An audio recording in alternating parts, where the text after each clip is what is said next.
An electrocardiograph must be studied systematically, step by step, so that even minor changes are not missed.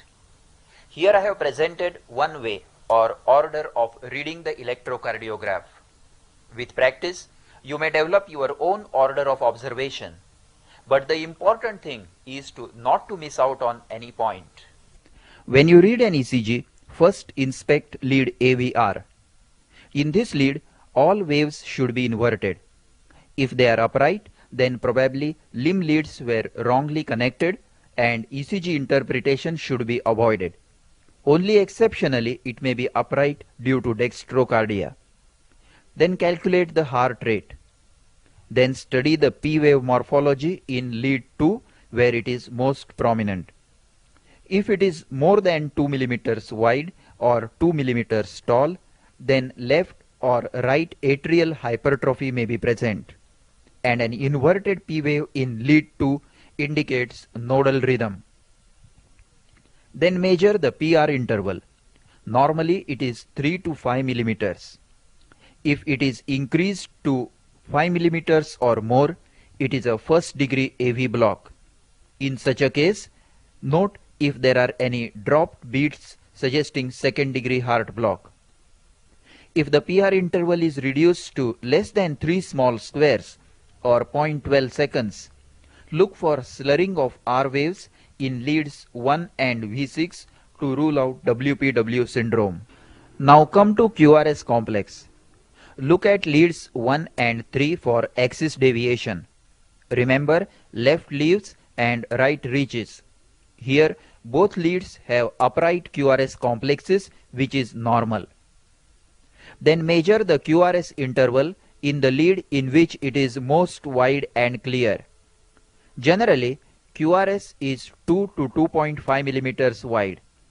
If it is more than 3 mm, that is 0.12 seconds, study whether it is left bundle branch block or right bundle branch block. Then look for pathological Q waves in anterior, inferior or chest leads. A Q wave deeper than 1 mm or wider than 1 mm or more than 1/3 of the R wave is considered as significant. Now come to chest leads and study the pattern of QRS complexes from V1 to V6. If the pattern is normal from deep S wave in V1 to tall R wave in V6, then measure SV1 and RV6 to rule out left ventricular hypertrophy. Here SV1 plus RV6 measures only 18 mm, which is less than 35 mm.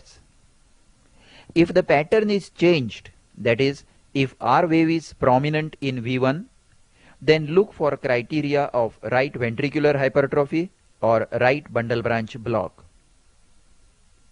Next we come to the ST segment. If the ST segment is elevated or depressed, the pattern must be studied and clinically correlated to myocardial infarction, myocardial ischemia, pericarditis, and ventricular strain patterns. Lastly, we study the T wave morphology and note the leads where it is tall, flat, or inverted. The details of STT changes are studied in the next section of this cassette. After studying the PQRST pattern, we shall study the rhythm strip, calculate the rate, and inspect grossly for arrhythmias. First, see whether normal P waves are present. Study the P wave and PR interval, whether the PR interval is increased, whether it is constant in all the beats, and whether every P wave is followed by QRS complex. Are the QRS complexes of normal configuration or bizarre? And are they related to the P waves or have their own different rhythm? If there are pauses, decide whether it is a premature beat with compensatory pause, or sinus pause with escape beat, or non-conducted atrial premature beat, or second degree heart block. For every arrhythmia, you must locate the origin of the impulse and then conduction defects if any. Now let us study a few ECGs on this basis. In this ECG number 1, first see lead AVR. AVR shows negative waves, so lead placement is correct. Lead 2 shows normal P wave. PR interval is 4 mm, which is normal. Now coming to QRS complexes, QRS duration is 2 mm, which is normal. Then lead 1 shows positive QRS and lead 3 shows negative QRS, so left axis deviation is present. There are no pathological Q waves in limb leads. Now observe the chest leads. The QRS amplitude is increased.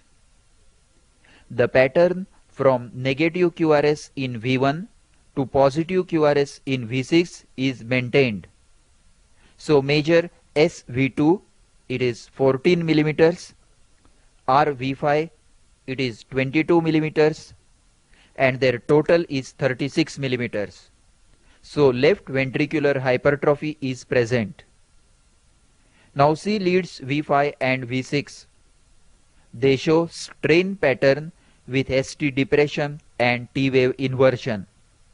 So this ECG shows left ventricular hypertrophy with strain with left axis deviation. Now we come to ECG number 2. First inspect it grossly. Then come to lead AVR. AVR shows negative waves, so recording is correct. In lead 2, P wave is not seen, but lead 3 shows normal P wave. The PR interval is 4 mm, which is normal. Coming to QRS complexes in the limb leads, the QRS duration is 2.2 mm, which is normal. Lead 1 shows positive QRS and lead 3 shows mainly negative QRS, so left axis deviation is present. There is a Q wave in lead AVL which is 2 mm deep and 1 mm wide, suggesting an anterior infarct. Now come to chest leads. There is gross elevation of ST segments up to 7 mm from lead 1 to lead V5, suggesting an fresh anterior wall infarct. The T waves are upright, so it is less than 1 day old. Observe particularly in lead V5, plain ST elevation and a notch demarcating it from the T wave. Now see the ST segments in limb leads. There is 1.5 mm ST elevation in 1 and AVL and minimal depression in leads 3 and AVF.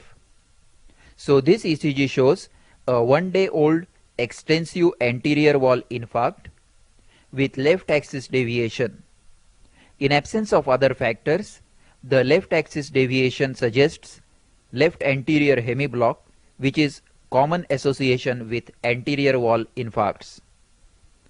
Now let us analyze ECG number 3. A glance tells us that QRS complexes are very wide, a bundle branch block pattern. AVR shows negative P and QRS, so limb placement is correct. Lead 2 shows normal P wave and normal PR interval of 4 mm. Coming to QRS complexes in limb leads, QRS duration in lead 1 is 3 mm or 0.12 seconds, suggesting a bundle branch block. Lead 1 and lead 3 show a left axis deviation or left leaves pattern. There is no pathological Q wave.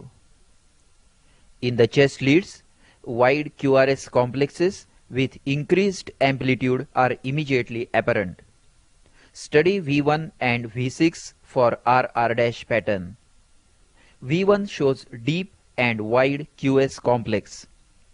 V6 shows broad R wave with no Q wave, a typical picture of left bundle branch block. T waves are opposite in direction to the QRS complexes, indicating aberrant ventricular conduction. There are no abnormal ST changes. So this ECG shows left bundle branch block with left axis deviation. Now let us learn to analyze the rhythm strips. Intermittent pause. When you see a pause, first see the preceding beat and preceding RR interval. In the upper strip, it is premature with short RR interval. So it is a premature beat with compensatory pause. In the lower strip, it is a normal sinus beat with normal RR interval. So it is a sinus arrest with an escape beat. Now study the lower strip carefully. The beat preceding the pause is not premature, but it is not sinus arrest. Study the preceding T wave carefully and see whether it is altered or does it show a P wave. You can see a P wave, so it is a very premature atrial beat which was not conducted. If the T wave is normal, only then call it a sinus arrest.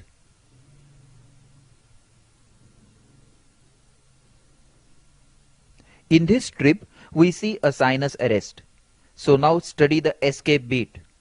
This is an atrial escape beat with normal QRS and altered P wave. This is a nodal escape beat with normal QRS and inverted P wave.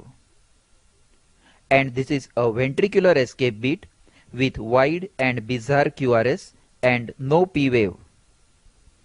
If the SA node does not start functioning again, the escape beats continue and it is termed as an escape rhythm. This is a nodal escape rhythm. Note the inverted P waves in all the succeeding beats. This is an idioventricular escape rhythm. There are no P waves, QRS complexes are wide, occurring at a slow ventricular rate of 33 per minute. If the beat is premature, study the premature beat, its P wave, and decide its origin. This is an atrial premature beat with normal QRS configuration, altered P wave, and incomplete compensatory pause. This is again an atrial premature beat whose P wave is not seen but can be identified from a change in the T wave.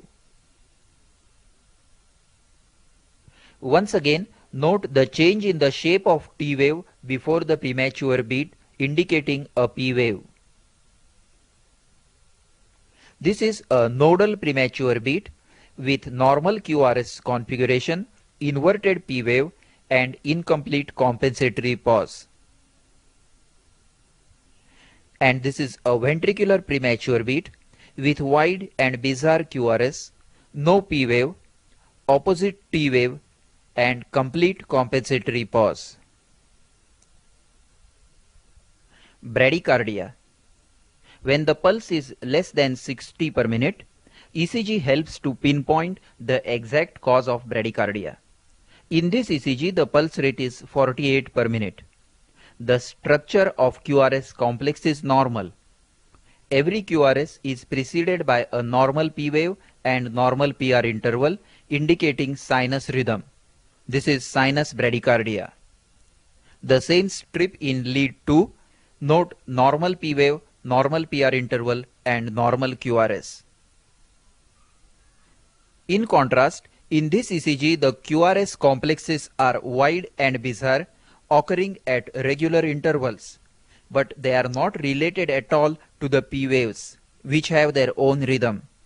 This is complete heart block with ventricular rhythm. This is a very similar picture where the P waves have their own rhythm and QRS complexes have their separate rhythm. But QRS complexes are normal and the rate is 45 per minute. This is complete heart block with nodal rhythm.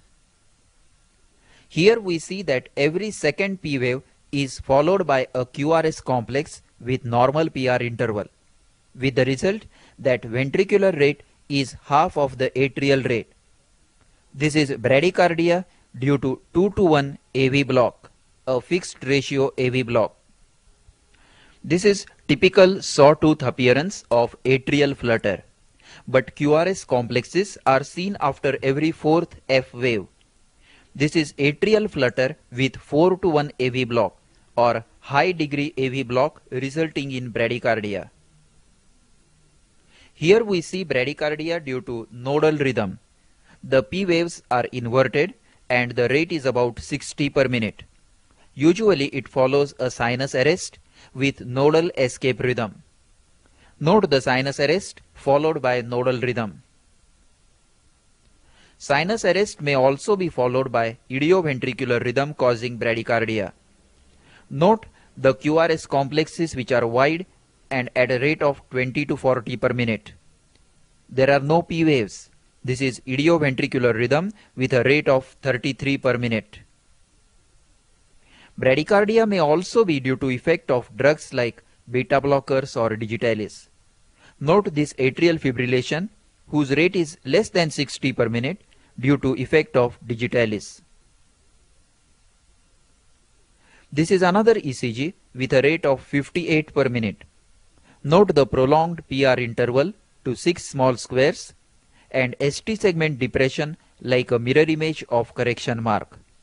This is digitalis toxicity causing bradycardia. Tachycardia. Tachycardia has to be differentiated mainly to its origin, whether it is sinus tachycardia, paroxysmal supraventricular tachycardia, ventricular tachycardia, or atrial flutter fibrillation. First we have to see whether the QRS complexes are normal or abnormal and whether P waves are present. If the QRS complex is normal, it means that the origin of the tachycardia is above the AV node, sinus or supraventricular tachycardia. Presence of P wave is another definite indication of supraventricular origin. Then calculate the rate. In this ECG, the RR interval is 11 millimeters. So the rate is 145 per minute. P waves are normal. So this is sinus tachycardia. If the rate is 100 to 150, it is termed as sinus tachycardia. And if it is more than 160, it is supraventricular tachycardia. In this ECG, the RR interval is 8 millimeters. So the rate is 186 per minute. P waves are present. QRS complex is normal. So this is paroxysmal supraventricular tachycardia. To put it in very simple words, only when the RR interval is less than 10 small squares, call it a paroxysmal supraventricular tachycardia. In this ECG, P waves are difficult to identify in the lower lead, but you should observe all the leads carefully for P waves. Though they overlap with T waves, usually in at least one of the leads it is possible to identify P waves. Note how prominent they are seen in another lead in the same patient. If the QRS complexes are wide with inverted T waves, then it is a ventricular tachycardia. Observe this strip carefully. The wide and bizarre QRS patterns suggest a ventricular tachycardia. The rate, like paroxysmal supraventricular tachycardia, varies from 160 to 220 per minute. However, when this picture is seen, we must also rule out a supraventricular tachycardia with aberrant ventricular conduction of bundle branch block type. For this, study leads V1 and V6. Is there a typical RSR dash or RR dash pattern in these leads? No. So this should be a ventricular tachycardia.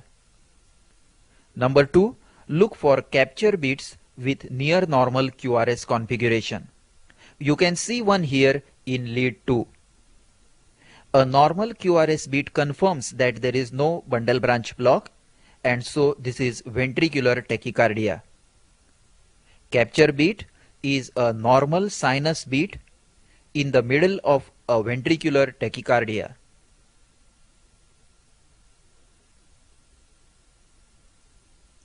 Then give carotid sinus massage. A supraventricular tachycardia may be reverted to normal rhythm by carotid sinus massage.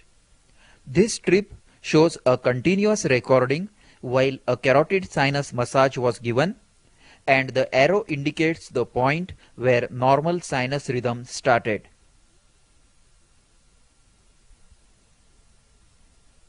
Now this ECG has a rate of 185 per minute. The QRS complexes are broad with left axis deviation, positive QRS in lead 1 and negative QRS in lead 3. So let us observe leads V1 and V6. This is a typical left bundle branch block pattern with broad RR dash, without Q wave in V6 and deep QS in V1. So this is supraventricular tachycardia with left bundle branch block. Coming to other causes for tachycardia, this is atrial flutter with 2 to 1 block. Note the sawtooth appearance of the flutter waves and QRS complexes on alternate waves. Since the flutter rate is around 300 per minute, ventricular rate is about 150 per minute. Atrial flutter with 2 to 1 block. Analysis of STT changes. For the purpose of explaining, the ST segment changes and T wave changes are described separately, but they are interrelated and will be discussed together wherever relevant. First, we will study the types of depressions of ST segment. ST segment depressions are basically of 3 types. Number 1, strain pattern in right and left ventricular hypertrophy. Number 2, digitalis effect. And number 3, myocardial ischemia and infarct. This ECG shows left ventricular hypertrophy with deep S waves in V1, V2, tall R waves in V5, V6. Now observe the lead V6 in the inset. Note the ST depression of the strain pattern. In leads V5 and V6, there is mild depression of the ST segment and T wave inversion. This is left ventricular hypertrophy with strain. Now this ECG shows prominent R wave in V1 with mild depression of ST segment and T wave inversion in V1 and V2. This is right ventricular hypertrophy with strain. These are the strain patterns. Now the second type of ST depression is due to the effect of digitalis. This is the typical ST segment depression due to digitalis, described as mirror image of check mark. It slopes downwards gently and then rises steeply. It is best seen in leads with a tall R wave. The T wave amplitude is reduced, and with severe toxicity, T wave becomes flat. In this ECG, note the typical ST depression and also other effects of digitalis, that is prolonged PR interval and bradycardia. Note again in close-up view, prolonged PR interval, typical ST depression and flat T wave. The third type of ST segment depression is due to myocardial ischemia and infarct. At the onset, let us clear our mind from the reciprocal ST segment depressions in acute myocardial infarction. This is inferior wall infarct, where leads 1 and AVL show ST segment depression and 2-3 AVF show ST segment elevation. The anterior and inferior group of leads show opposite effects on ST segments. Note the ST segment elevation in leads 2 and ST segment depression in lead AVL. In contrast, this is an anterior wall infarct where leads 1 and AVL show ST segment elevation and 2-3 AVF show ST segment depression.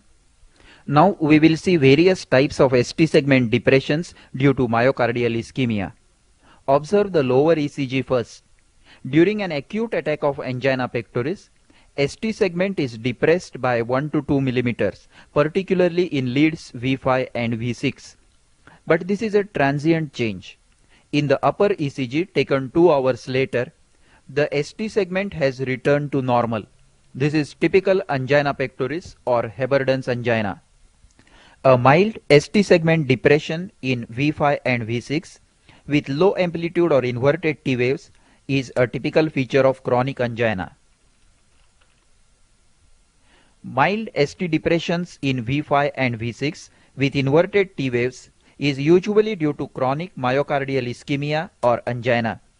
So ST segment depression in V5 V6 suggests coronary artery disease or left ventricular hypertrophy with strain.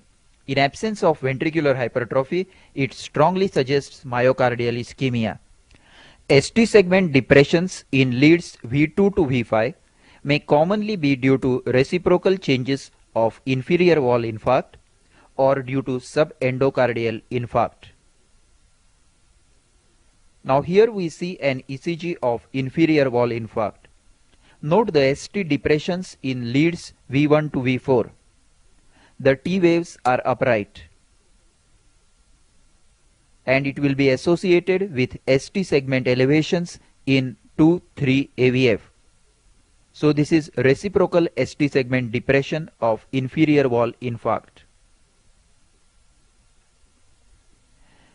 When there is ST segment depression with inverted T waves, as in this ECG, where the ST segment is depressed and T wave is deeply inverted, this is subendocardial infarct. When only the subendocardial portion of the myocardium is infarcted, not the full thickness but only the subendocardial portion of the myocardium is infarcted, then several chest leads show ST depression with T wave inversion. Normally, when full thickness of endocardium is infarcted, there is ST elevation with tall T waves. But when only subendocardial infarct occurs, there is ST depression with deeply inverted T waves in chest leads and anterior leads. This is subendocardial infarct.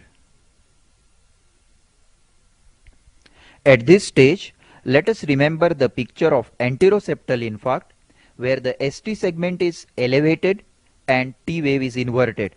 Compare here on the left ST depression in subendocardial infarct and on the right ST elevation in anteroseptal infarct, both with inverted T waves.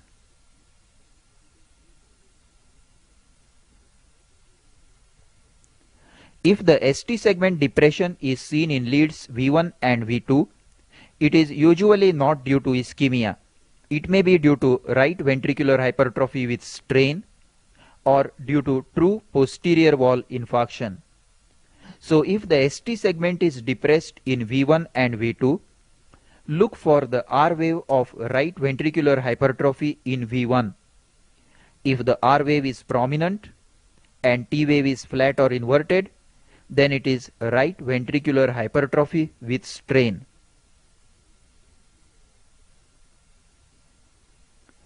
And if the T wave is tall and ST segment is depressed, it may be a true posterior wall infarct, which is seen on ECG as reciprocal changes in V1 and V2 with ST segment depression and tall T waves.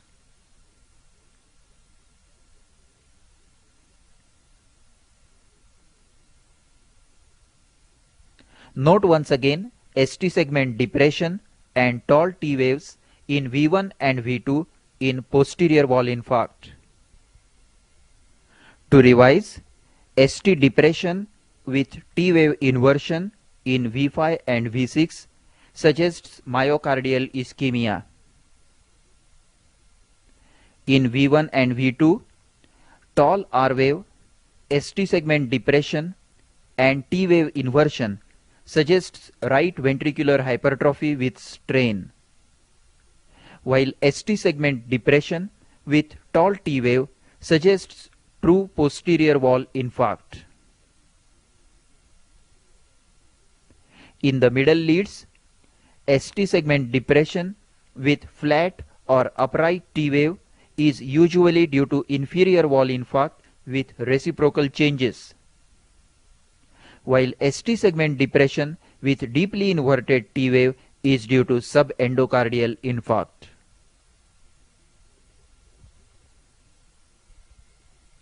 ST segment elevations. ST segment elevation is the hallmark of acute phase of myocardial infarction. The changing pattern of T waves gives us two different pictures. This is ST segment elevation with tall upright T wave. So the ST segment is concave upwards. This is seen in the hyperacute phase of myocardial infarction for first few hours. This is ST segment elevation with inverted T wave. So the ST segment is convex upwards. This is the picture 1 to 2 days after an acute attack of myocardial infarction. It is important to note whether there is reciprocal ST depression in the opposite leads. That will confirm the diagnosis of infarction. Note the ST elevation in lead 3, which is an inferior wall lead, and reciprocal ST depression in chest lead, which is an anterior lead. While in this ECG, there is ST elevation in the chest lead and reciprocal ST depression in the inferior wall lead. So the second important point to note is the leads showing ST elevation, which will localize the infarct. And third point is the nature of T wave, which will tell the age of the infarct. Remember once again that ST elevation with T wave inversion is seen only in established myocardial infarct. The second cause of ST segment elevation is acute pericarditis. This ST elevation is concave upwards with upright T waves. So it mimics hyperacute phase of myocardial infarction, and even clinically the pain is identical. But pericarditis is a diffuse process. So ST segment elevation is seen in all leads, anterior and posterior, and chest and limb leads. Though sometimes all leads may not show ST elevation, causing a confusing picture. But reciprocal ST depression will never be seen in pericarditis. So reciprocal ST depression rules out acute pericarditis. To revise, ST segment elevation is the representation of acute phase of myocardial infarct. Convex upwards ST segment elevation with T wave inversion is seen only in myocardial infarction, while concave upwards ST segment elevation with upright T wave may be seen either in acute infarct or in acute pericarditis. Reciprocal ST depression is again a diagnostic feature of acute myocardial infarction, while in pericarditis all groups of leads show ST segment elevation. T wave inversions. A T wave inversion may occur in 4 conditions: abnormal ventricular conduction, strain pattern in ventricular hypertrophy, myocardial ischemia, and generalized T wave inversions in chronic pericarditis. So if ventricular conduction is normal, that is QRS complex is normal, and if there is no hypertrophy of ventricles with strain, then T wave inversion strongly points to myocardial ischemia. Now first we will consider aberrant ventricular conduction. Normally, when impulse is distributed through normal conduction pathway, the T wave is in the same direction as the main QRS complex, But when intraventricular conduction is abnormal, the T wave is opposite to the main QRS complex and hence inverted. Here are a few examples. This is a ventricular premature beat. Note the wide QRS complex and inverted T wave. In this strip, we see multifocal ventricular premature beats. The first beat is normal and second and third beats are ventricular premature beats. Note that the T wave is opposite to the direction of the main QRS complex. This is an ECG of left bundle branch block. Note the RR' pattern, wide QRS complex due to aberrant ventricular conduction and inverted T wave. This is a complete heart block with ventricular rhythm. Note the regularly occurring P waves and independent QRS complexes which are wide and bizarre with inverted T waves. This is another example of aberrant ventricular conduction in WPW syndrome. Note the delta wave, that is a slurring on the upstroke of R wave, and the inverted T wave. All these are called secondary T wave inversions, secondary to aberrant ventricular conduction. They have no other significance. Now let us see the T wave inversions in ventricular hypertrophies with strain. This is left ventricular hypertrophy with strain as seen in lead V6. Note the tall R wave of left ventricular hypertrophy.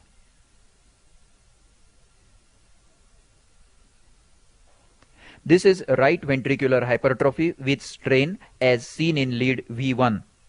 Note the R wave in V1 suggesting right ventricular hypertrophy. Now we come to the ischemic T wave inversions. The T wave of myocardial ischemia is very typical. Normal T wave has asymmetrical limbs and flat top, but in ischemia it becomes symmetrical and pointed like an arrowhead. First we will consider a patient who is in acute chest pain. Mild ST elevation with deeply inverted and symmetrical pointed T waves is typical of fully evolved myocardial infarction. The T wave remains inverted for about 3 months after the infarction. This ECG shows deep T wave inversion with ST segment depression in leads V3, V4, V5 and V6. This T wave inversion with ST segment depression in chest leads suggests a subendocardial infarct. Similar changes are seen in 1 and AVL also, subendocardial infarct. This is a positive stress test. Note the ischemic T wave inversion and ST segment depression in leads V5 and V6. Another cause of chest pain with T wave inversion is an acute attack of angina. The ST segment is depressed with T wave inversion in lead V5, but this change is transient and will return to normal after the attack subsides. The fifth cause for T wave inversions with acute chest pain is pulmonary embolism. Inverted T waves with raised ST segment as seen in myocardial infarct are seen in leads V1 to V3. This picture with inverted T waves in 3 and AVF suggests acute pulmonary embolism. But these changes are not diagnostic and have to be supported by clinical and other evidence. If the inverted T waves are seen in patients without acute chest pain, they suggest myocardial ischemia, and their location tells the area of ischemia. T wave inversion seen here is in lead V5. This is typical of chronic angina. This ECG shows T wave inversion in 1 AVL V5 and V6. It indicates myocardial ischemia in anterior wall, probably narrowing of anterior descending branch. This ECG shows T wave inversion in 2-3 AVF. This indicates ischemia in the inferior wall, probably narrowing of posterior descending artery. Now observe this ECG. The T waves are inverted in all chest leads. They are also inverted in limb leads. Generalized T wave inversion is seen in the second phase of acute pericarditis. Tall T waves. The normal variations in the T wave amplitude are often confusing, and generally T waves should be considered pathological if they are more than 10 millimeters tall in the chest leads and more than 5 millimeters tall in the limb leads. In the evaluation of tall T waves, the associated ST segment changes are very important. The tall T waves are most noticeable in the chest leads. When tall T waves are seen in chest leads, first look at inferior wall leads, that is 2, 3 and AVF for inferior wall infarct. Here leads 2 and 3 show inverted T waves with Q wave in lead 3, suggesting that there is a recent inferior wall infarct. So the tall T waves is a reciprocal change in the chest leads. Now this ECG shows very tall, narrow and peaked T waves. These are typical of hyperkalemia. Note that they are seen in all the chest leads and they are also seen in the limb leads. So this is hyperkalemia or raised serum potassium levels.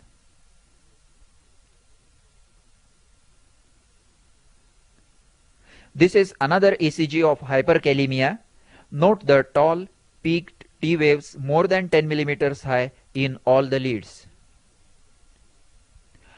Tall T waves with elevated ST segment are seen in two conditions which we have already studied. Number 1, acute myocardial infarct on the first day and acute pericarditis when seen in all leads. If the tall T wave is associated with ST segment depression in the chest leads, note the leads involved. If seen in leads V1 to V3, it is diagnostic of a true posterior wall infarct. And if seen in most of the chest leads, it is probably due to subendocardial ischemia. Not infarct but subendocardial ischemia. So tall T waves with depressed ST segment in chest leads is seen in posterior wall infarct and subendocardial ischemia. In this section, we will study the effect of certain drugs and electrolytes on the ECG. First, digitalis effect and toxicity. This is an ECG of a patient on digitalis. The thin drawing in the background is a normal tracing for comparison. Note the prolongation of PR interval to 5½ small squares or 0.22 seconds, indicating first degree AV block. The QRS complex is normal. The ST segment shows 1 mm depression and the T wave is upright but flattened. This is an effect of digitalization, slowing of heart rate, prolongation of PR interval, slight ST segment depression and reduced amplitude of the T wave. Now we will see what happens with overdosage of digitalis or digitalis toxicity. The PR interval is further prolonged and there may be second degree heart block with few dropped beats. And there is a very characteristic ST segment depression described as mirror image of a correction mark. On the left we see a correction mark and on the right is its mirror image. That is how the characteristic ST segment depression looks in digitalis toxicity. The ST segment takes an angled downward slope and rises steeply upwards to join the T wave. The T wave is flat. It is best seen in leads with a prominent R wave. The inset shows the mirror image. In this ECG, note the characteristic ST depression with slow downward slope and steep upward rise. The T wave is flat and the PR interval is prolonged, indicating first degree heart block. In this ECG, once again, the characteristic ST segment depression of digitalis toxicity is seen. With further toxicity, the T wave becomes flat or inverted and various cardiac arrhythmias may appear, commonest being ventricular extrasystoles, ventricular bigeminy, progressing to ventricular tachycardia. Also remember that the ST depressions of digitalis toxicity are seen in many leads, anterior as well as posterior and chest leads. Hyperkalemia, or a rise in serum potassium levels. With mild rise in serum potassium levels to say 7 milliequivalents per liter, the T wave becomes taller and peaked, a very typical feature of hyperkalemia, and the P wave becomes flat. With further rise in potassium levels, the PR interval increases, while P waves become small and may even disappear. The T waves become taller and wider, tent-shaped, and the ST segment gradually merges into the proximal limb of the T wave. In this ECG of a patient with hyperkalemia, note the absence of P waves. Very tall and peaked T waves. The T wave is more than 10 millimeters in a chest lead. The ST segment is taken up in the proximal limb of the T wave. Note again the absence of P wave in lead 2, tall T wave and absent P wave. The tall T waves are more apparent in the chest leads.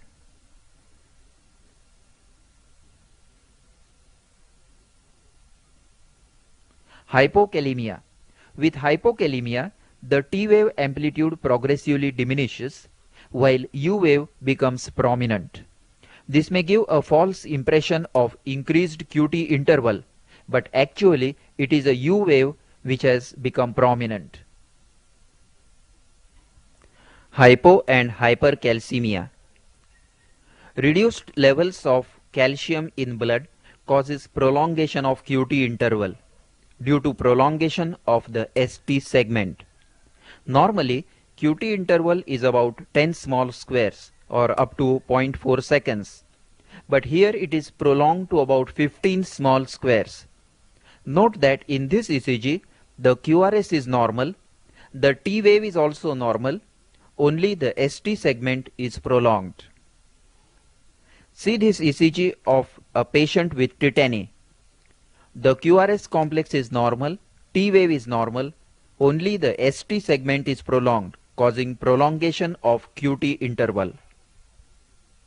In contrast, this ECG shows shortened ST segment and T wave begins immediately after the QRS complex. The ST segment also shortens in hyperkalemia, but there the T wave is tall and peaked. Note the ECG on the right, where the T wave is very tall, whereas in hypercalcemia, the T wave is normal and ST segment is shortened. Quinidine toxicity. Quinidine toxicity results in lengthening of the QT interval and also widening of the QRS complex.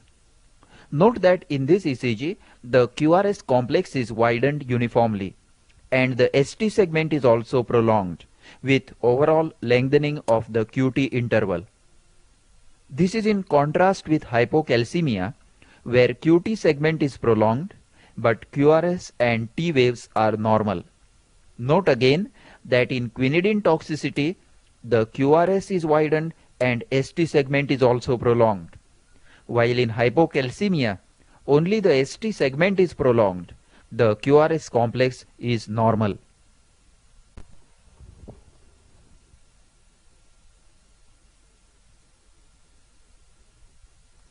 Note the P wave in lead 2.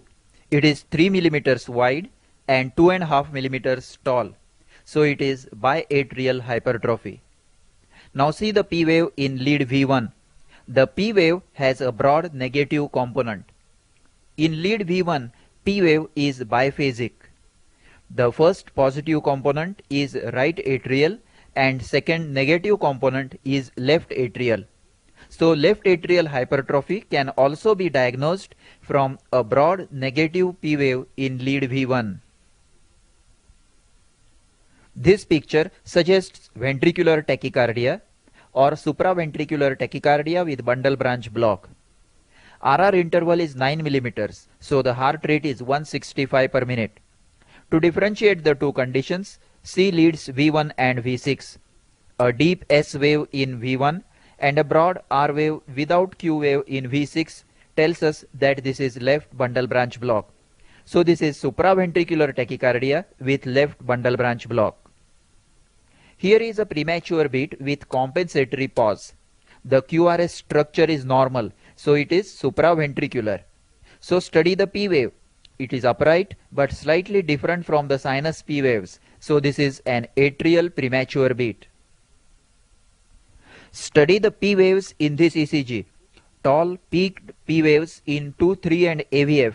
This is P pulmonale of right atrial hypertrophy. In this ECG, study the ST segments. In 2, 3 and AVF, there is ST elevation of 5 millimeters. The T waves are upright. Leads 1 and AVL show reciprocal ST depression. So this is a fresh inferior wall infarct. Now let us see the chest leads.